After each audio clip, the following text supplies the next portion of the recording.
সকালবেলা ফজরের নামাজের পর অর্থবহ 4টি কালেমার জিকির প্রতিদান প্রাপ্তিতে অতুলনীয়।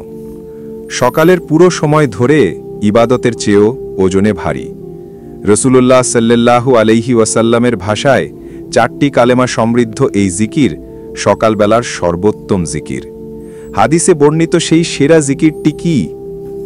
ফজরের নামাজের পর লম্বা সময়ে নামাজের স্থানে বসেছিলেন উম্মুল মুমিনিন হযরত জুয়ারিয়া।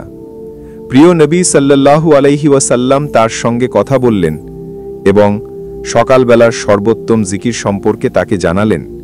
হাদিসটি তিনি এভাবে বর্ণনা করেন। উম্মুল মুমিনিন হযরত জুয়ারিয়া রাদিয়াল্লাহু আনহা বর্ণনা করেছেন, রাসূলুল্লাহ সাল্লাল্লাহু আলাইহি ওয়াসাল্লাম প্রত্যুষে ফজরের নামাজ শেষ করে তার কাছ থেকে বের হলেন। যখন তিনি ফজরের নামাজ আদায় করলেন তখন তিনি নামাজের জায়গায় ছিলেন। এরপর তিনি দোহার পরে অর্থাৎ সূর্য ওঠার বেশ কিছু সময় পর ফিরে এলেন। তখনও তিনি বসেছিলেন। প্রিয় নবী সাল্লাল্লাহু আলাইহি ওয়াসাল্লাম বললেন, আমি তোমাকে যে অবস্থায় রেখে গিয়েছিলাম তুমি সেই অবস্থায় আছো? তিনি বললেন, হ্যাঁ।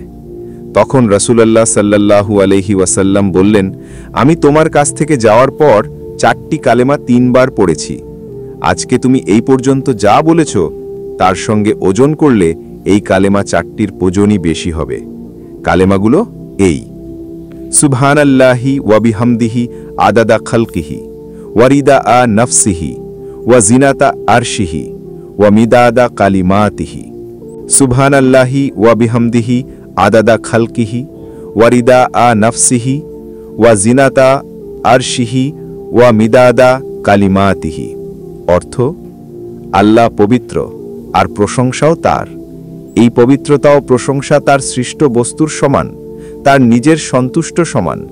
পবিত্রতা ও প্রশংসায় তিনি তার আরশের ওজনের সমান। পবিত্রতা ও প্রশংসায় তিনি তার বাণীসমূহ লেখার কালির পরিমাণের সমান। আল্লাহ মুসলিম উম্মাহকে প্রিয় নবী শেখানো ফজরের নামাজের পর পড়ার 4 কালেমা সমৃদ্ধ তাসবিহটি বেশি বেশি পড়ার এবং আমল করার তৌফিক দান করুন।